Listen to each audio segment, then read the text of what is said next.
रितेश देशमुखे કર્યો કોંગ્રેસનો પ્રચાર।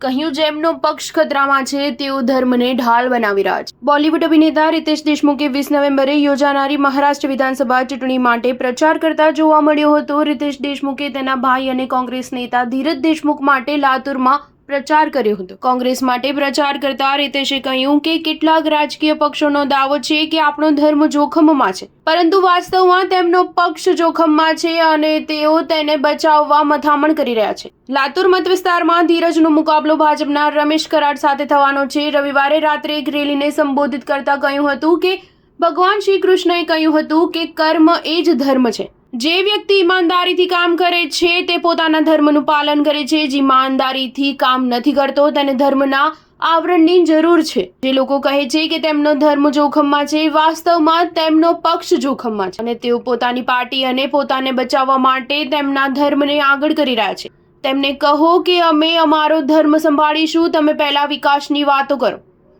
રેલીને સંબોધિત કરતી વખતે रितेश દેશમુખે મહારાષ્ટ્ર સરકાર પર પણ નિશાન સાધ્યું હતું। તેણે કહ્યું હતું કે રાજ્યના શિક્ષિત યુવાનો બેરોજગાર છે, તેમને રોજગાર આપવાની જવાબદારી રાજ્ય સરકારની છે। આ દરમિયાન रितेश દેશમુખે ખેડૂતોને તેમના ઉત્પાદનોના સારા ભાવ નથી મળી રહ્યા એ બાબતે પણ સરકાર પર નિશાન સાધ્યું હતું। આ દરમિયાન તેણે ધીરજ દેશમુખ 2019માં મહારાષ્ટ્ર વિધાનસભા ચૂંટણી 1.21 લાખ મતોના માર્જિનથી જીત્યા હોવાનો ઉલ્લેખ પણ કર્યો હતો। रितेशे લોકોને એટલા મોટા પાયે મતદાન કરવાની અપીલ કરી કે વિરોધી ઉમેદવારની ડિપોઝિટ જપ્ત થઈ જાય। આ ઉપરાંત તેણે યુવાનોને તેમના મતનું મહત્વ પણ સમજાવ્યું હતું। આ સાથે જ તેણે મહારાષ્ટ્રની ઓળખ અને દરેક નાગરિકની ગરિમા અને અધિકારોનું રક્ષણ કરવાની જરૂરિયાત પર ભાર મૂક્યો હતો।